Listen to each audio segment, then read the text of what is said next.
Hello, good morning, everyone. Welcome to the final anticipatory briefing of the 2025 edition of GESDA.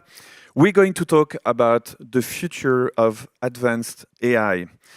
Artificial intelligence is entering a new phase. We've seen that all around us. We're moving beyond language models to architectures designed for reasoning, planning, and purposeful action.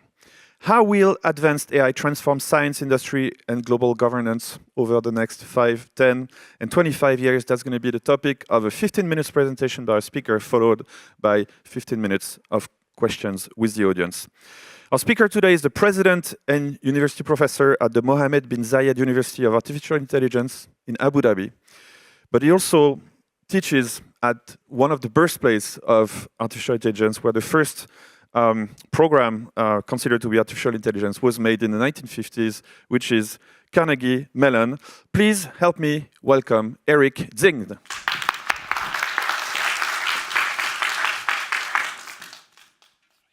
Thank you.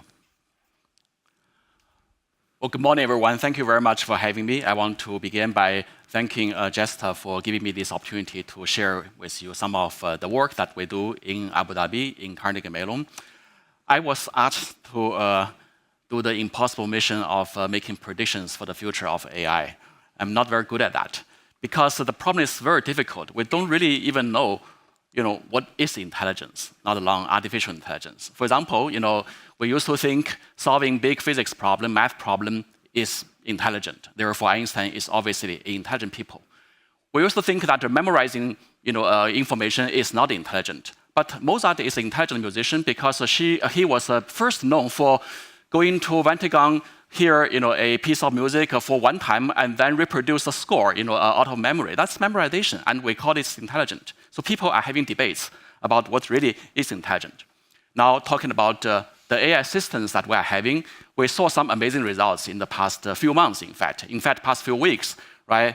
OpenAI and Gemini both won gold medal or had a gold medal performance in the International Olympic Mathematics Games. And recently, they also do very well in the International International Olympia of Advanced Physics and Astronomy. Right? So they are smart or not? Well, let's do something else. How this same model understand our universe, our surrounding. For example, this is a picture. I ask a dumb question. You can all answer. Is this individual fellow standing on the right helping this lady or not? You will be shocked by the answer from, say, GPT-5, the very, very latest version that I tried even yesterday, and that's the answer you get. And you can also ask an advanced version of GPT-5, which is GPT-5 Think, which will take longer time to think. It becomes less certain, but still feel like it is helping. In fact, you can go to the deep research, and which will spend half an hour giving you pages of answers, analyzing why it is helping. Right? And there are also some other questions. People actually figure out a leaderboard which tests various opportunity, problems like physical understanding and maybe motion understanding and so forth. And this is one of these test examples. And we can all answer, are these two objects moving in the same trajectory or not? Right? So this is the answer from 01, 03. One more example, are they of the same size? Which one is bigger? You can all answer. Somehow, our AI system cannot figure it out. So in a sense, measuring intelligence, such as by the Turing test, is a ill-defined question because it is really trying to match a machine against a human. And in the sense of sometimes a subjective feeling, not even an objective measurement of goodness. So here, I think one direction or one thing that will happen in the future of AI is that the very measurement of how AI performs and how we can understand AI will be changing. It is probably going to be focusing more on capacity and utility rather than this very subjective sentimental feeling. Right? So purpose, in a sense, not sensation or stumps, will be driving intelligence. So we see some scientists embracing this view already. This is a little tweet I got from Terry. And he was using GPT-5 to solve some very advanced math problem. And here is a very interesting conclusion. He said that, hey, GPT-5 is doing fine and helpful in small scale, maybe helping me to derive a few steps. It is not doing so well and not so helpful. The word helpful is very important at the mid scale. And it becomes helpful again in the larger scale, meaning that the bigger picture, the direction is kind of okay. Right? So it's a very, very nice way of now assessing any intelligent systems, but it is probably not the view in the public. Public are still kind of more engaging with a more sentimental feeling.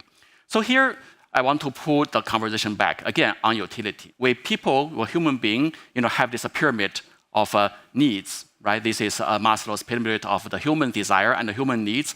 It is based on those needs we developed all the capacities, like in here, doing writing, reading, reasoning, organization, building strategies, tactics, and so forth. And you can actually measure them in terms of the level of difficulties. Of course, at the top is what I'm asked to do right now, to be a prophet, which is very, very difficult.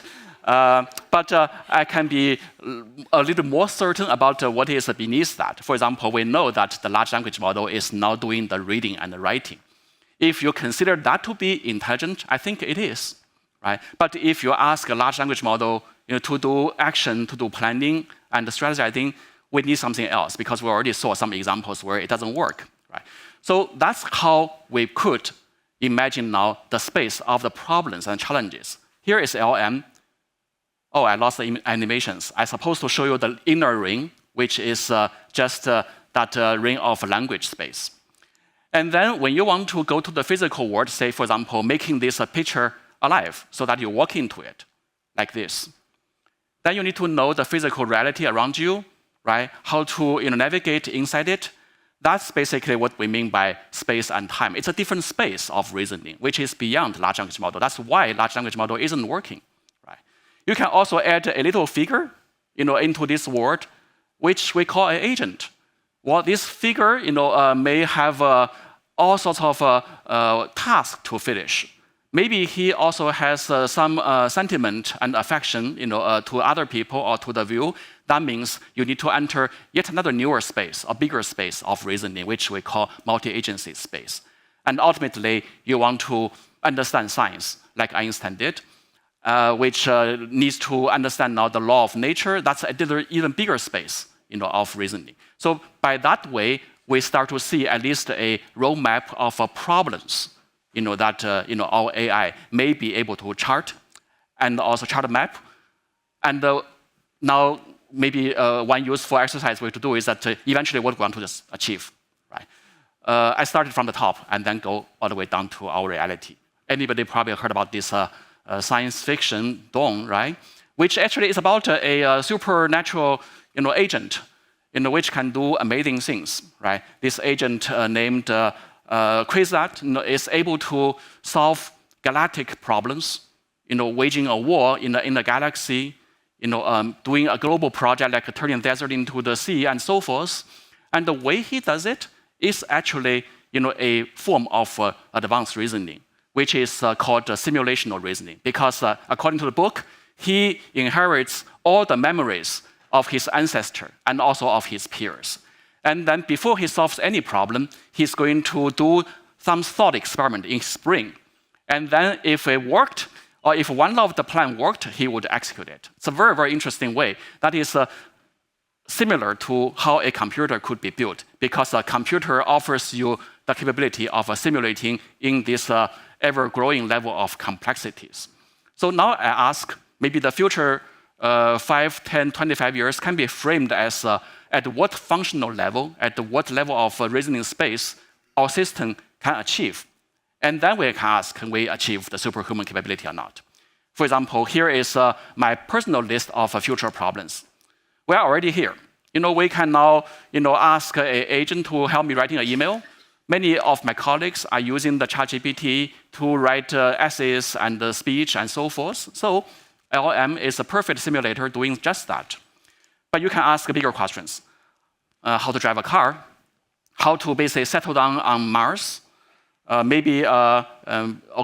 back to the trivial thing, booking a ticket, in a very, very complex market of providers. That's about multi-agency problem.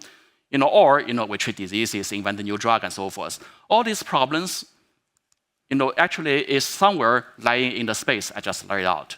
And that's how we could see a future look like. You can build a simulator, of human cognition, a simulator of the whole world, a simulator of the nature, so that you can start doing this simulative reasoning.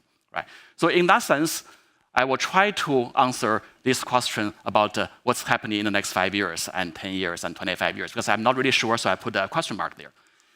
There is a model called the word model. So how a perfect word model should look like? Well, a perfect word model should allow you to do your possibility and simulate all possibility in the virtual world, such as physical, sensory, embodied experiences, even human emotion, mental world, social experiences.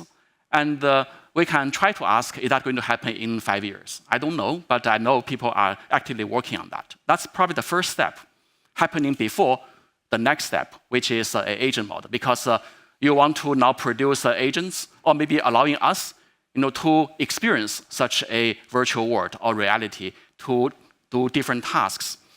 And the one very, very important nature of an artificial intelligence agent is that it should be like human, which is able to perpetually learn, even learn from one instance, not through big data, and also maybe interactively extract more experiences from your learning, engage in the world. And that's basically requiring the word model to be first there to allow simulation to happen. You don't, for example, send a person to the Mars first before even telling him how to navigate and work on Mars. He has to experience everything on Earth, hopefully through a digital simulator, before he goes to that very daring venture. I think this will be the norm in the future for any exploration. In the longer term, we could even imagine that our very self, as an organism, as a biological organism, can be also simulated. And here there's a vision championed by many scientists called AI-driven digital organism.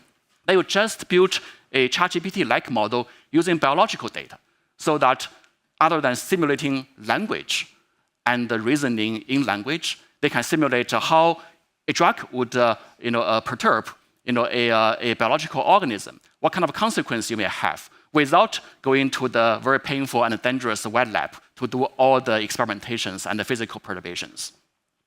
So that's roughly my outlook into the next couple of years.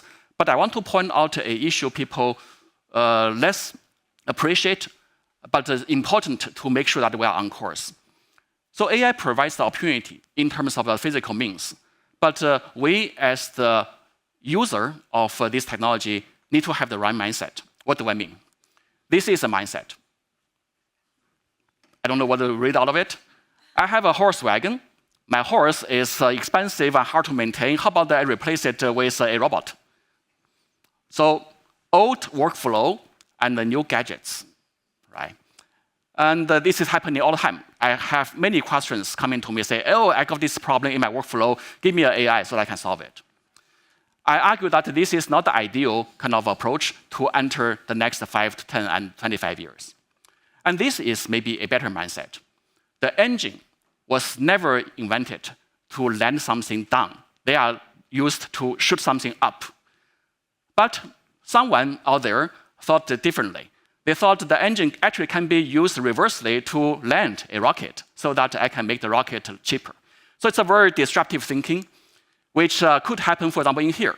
Why we even need to go through this painful, decade-long process of drug trial and development with all these stages, to the point that I can even award a Nobel Prize to a particular solution to one stage, which make it from 1 year to maybe a day. But what happened to the rest of the other stages, which could still take another 10 years? You're not solving the problem, right? So this is what I call to be thinking in this way. It's a great tool, it's a great gadget, but it doesn't solve the problem of drug development. What could be imagined is the following. You have this whole pipeline of sifting and filtering and drug trial, which takes decades. Your goal is to reduce from this zillions number of possibilities into one that is working, right? How about we invent, a digital individual or a digital organism, which allow you to simulate all your proposals, possibilities, to get the outcome out of it. I think that is what AI potentially is able to provide, because AI is a big simulator. It is a big computer that can compute faster and cheaper than a human being could do. All right, so in fact, FDA was recently issued a white paper calling for phasing out of animal tests and the wet labs. Right? How to make that happen? Well, I think AI definitely provides one options.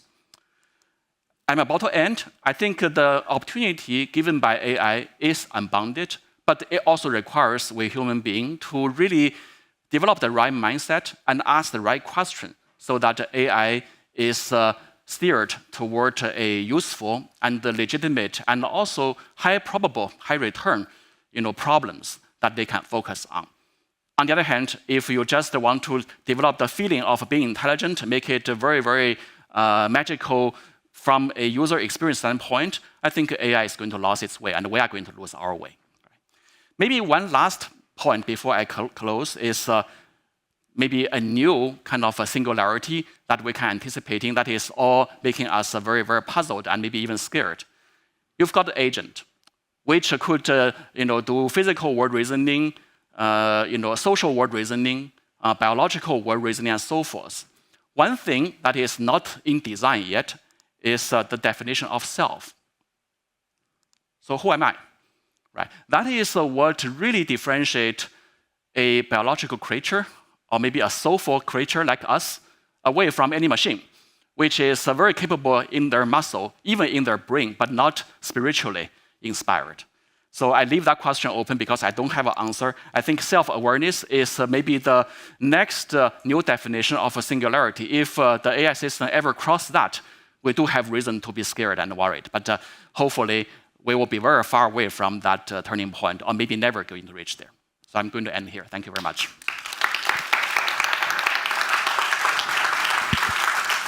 Thank you very much, Eric. Yesterday, we had a session on the art of predicting the future, and one thing that we heard is that somebody raising questions instead of coming up with certainties about the future is probably giving you a bigger service. So thank you for raising the questions. We don't know what the future will hold. Do we have any questions? Please raise your hands, and we're going to bring you the microphone. The way I understood the final point you're making, I think there was a very useful distinction made in the 2000s when digital transformation happened. There was like the distinction between digital natives and digital migrants. And I feel like what you're saying at the end is that we tend to behave like AI migrants. Like we take the way we work today and we ask, hey, can I have an AI like summarize the meeting? Instead of asking ourselves, how can we completely reinvent the way we work so that maybe we don't have to hold that meeting in the first place, right?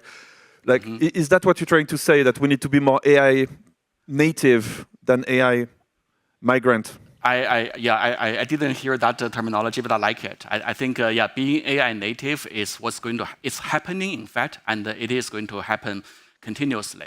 The AI will be part of your table stake, I would say, in the future. And like you have a washing machine in your home, you have a microwave oven in your home. I think in a few years, AI will be like that. And then there is a very, very definitive goal defined by the function about how AI does things better, or do more things.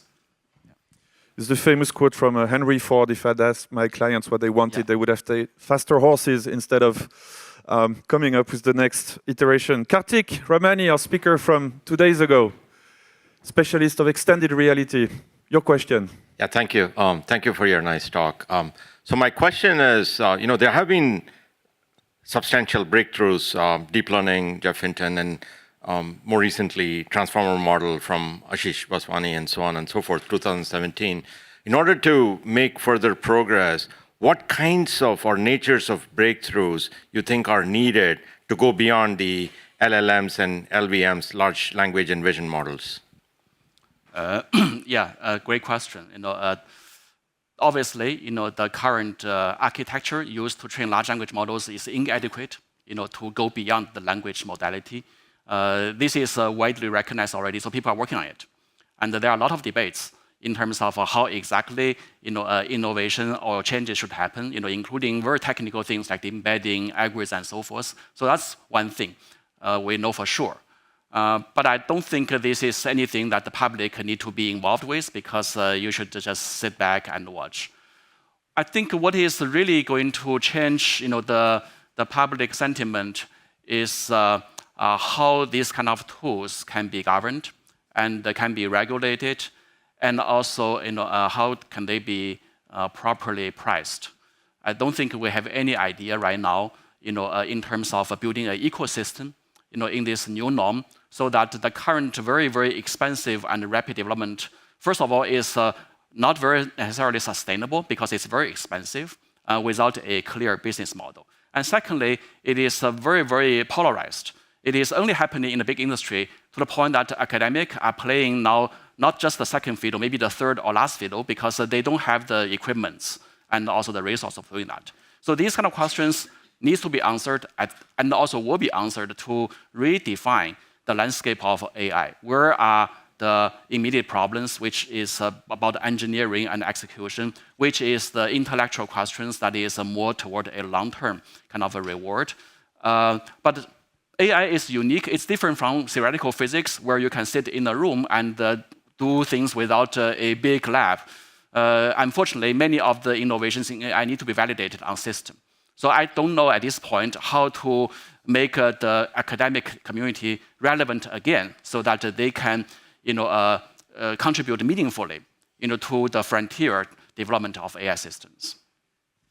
Thank you. Please raise your hand if you have any question, and we're going to bring you a microphone. It makes me think, there's this obsession in the world of innovation that you want to be the first mover, but some markets are actually last mover. And there is a very famous example, which is Google. Mm-hmm. Google was the last invented search engine, and then for 2 decades, nobody created search engine. Do you think AI is going to be a first mover, or there could be a model coming out in the coming months that would be so much better than all the existing players would struggle?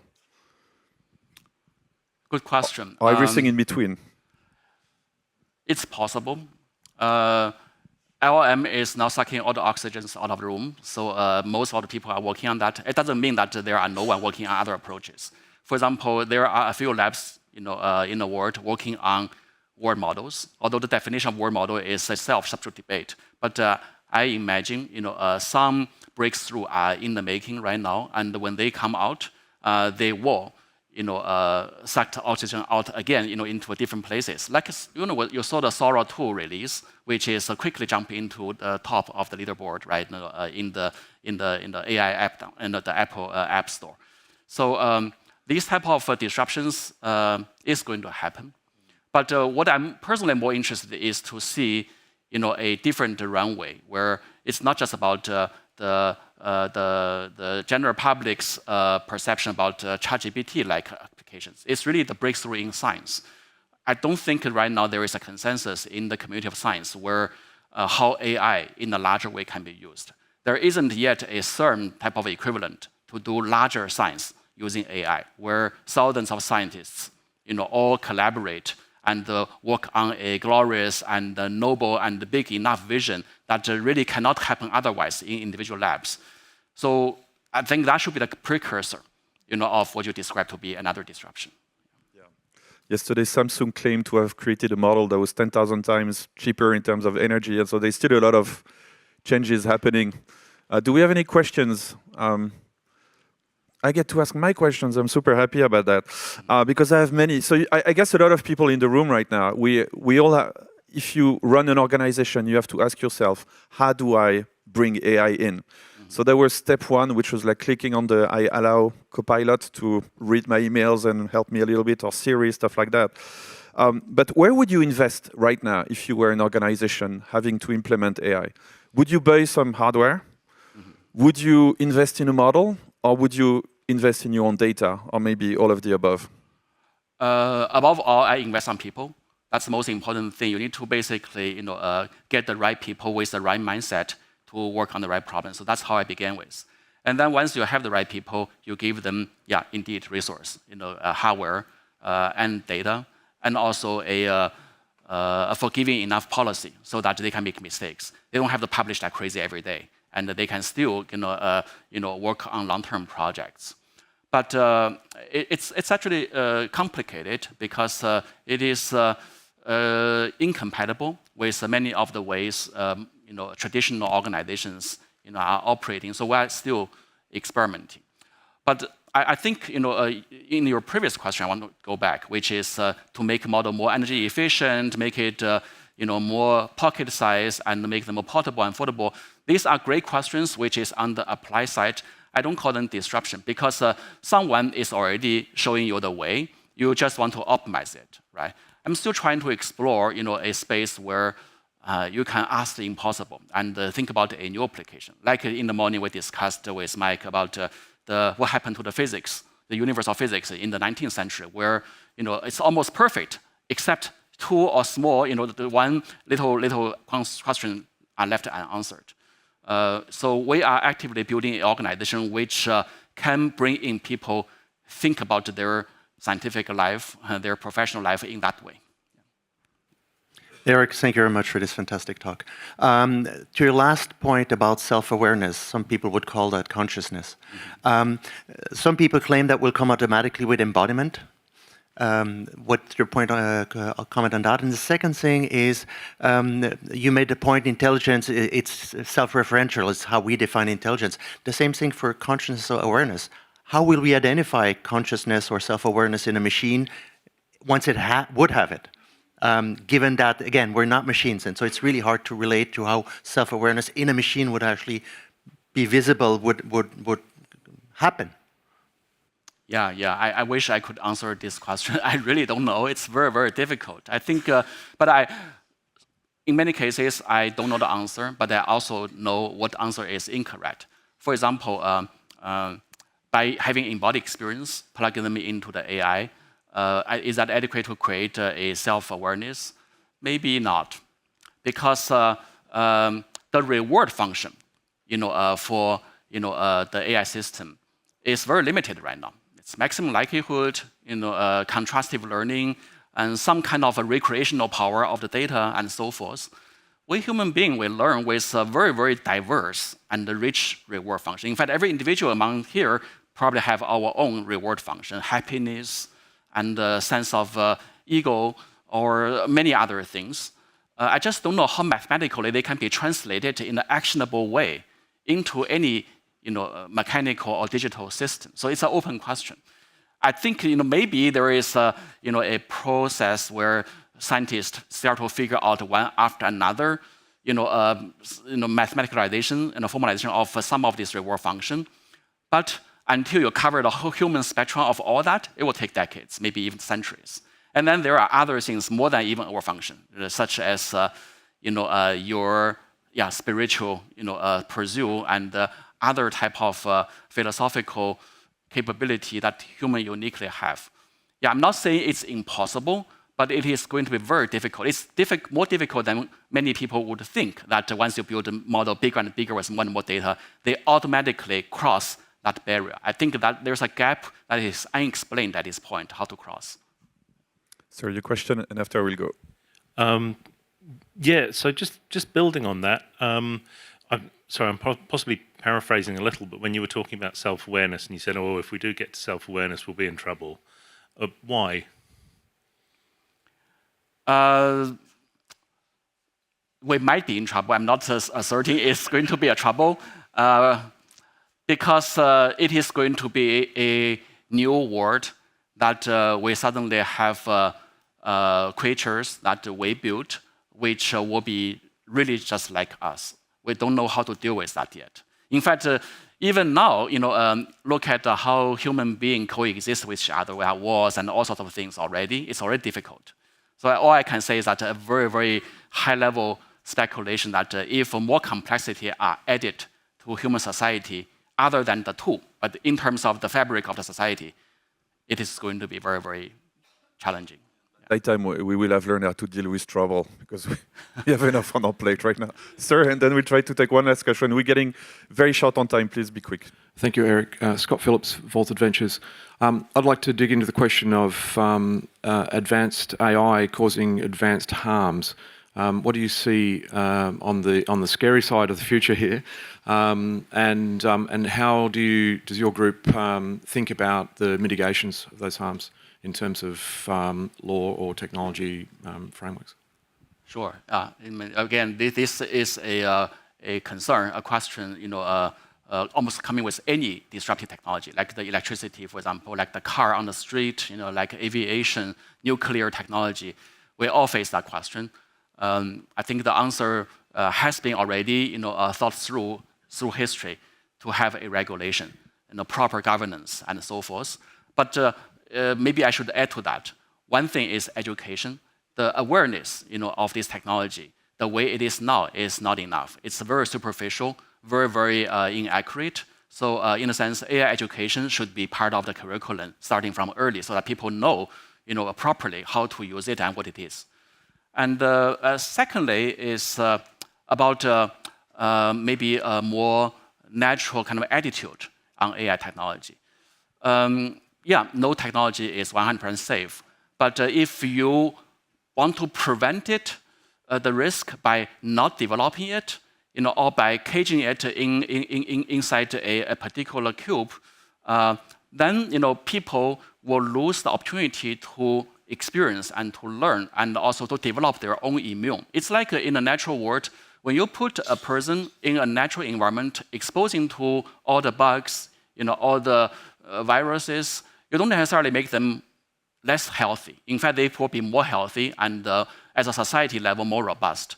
But if you put people into a vacuum where everything is super hygienic, super safe, what if that particular bubble broke, right? So I think I'm taking this view that AI needs to enter, a human life in a controlled way so that people can learn how to use it and coexist with it. I need your question and his answers to be less than 40 seconds. No pressure. Very quick. My name is Louise Aggersnap. I lead the WHO Innovation Hub. My question is about sort of at a meta level, the impact of AI on humankind and whether you think that there is an effect of disempowerment and sort of erosion of humankind's self-confidence in our own creative potential. Yeah, empowerment always comes with disempowerment because you have to change the course a little bit.